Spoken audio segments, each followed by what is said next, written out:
Со какви повреди се луѓето кои што сте хоспитализирани, колку ќе трае нивниот третман?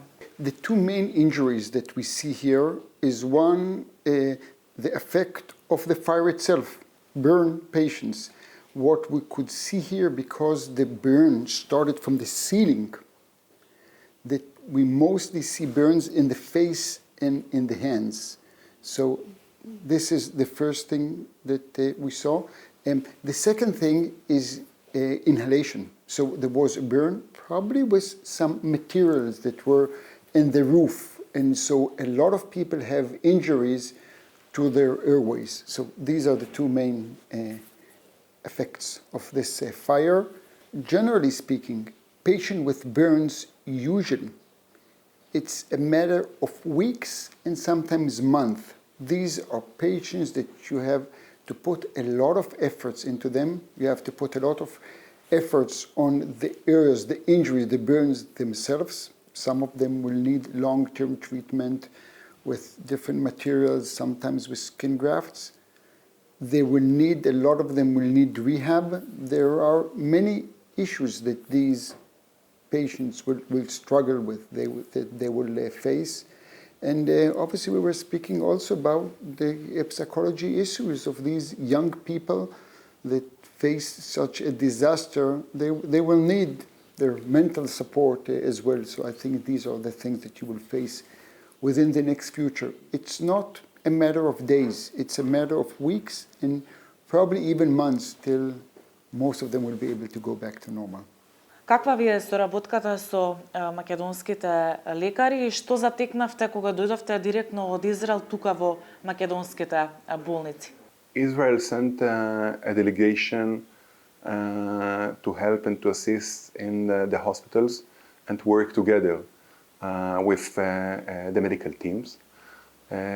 We found that there was a triage which is made, and the moderate and the severe patient were sent quickly to other facilities abroad, out of the country, to get the treatment there.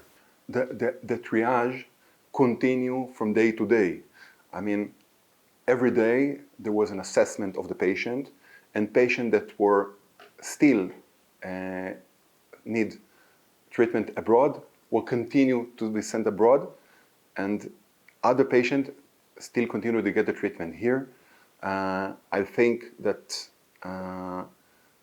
working together with the physicians, nurses, and all the professionals here was very cooperative, and we feel that the physicians here, the teams, work very, very hard, very committed, and very with a lot of dedication to the patients in order to save lives and to decrease their suffer, relieve the pain, and give them the best treatment as they can. These sudden onset disaster, no one obviously can expect something like this. You have to respond quickly. And I think that Macedonia in general and the hospital here specifically, the first immediate decision making was very good. They had to do a quick triage and to figure out which are the more severely injured patient. This is a very large number of patients. Every country will be overwhelmed if you get 150 burn patients within a few hours. So they did the right triage, the right decision to evacuate the more severely injured out, because even stronger, larger facilities cannot handle such a large number.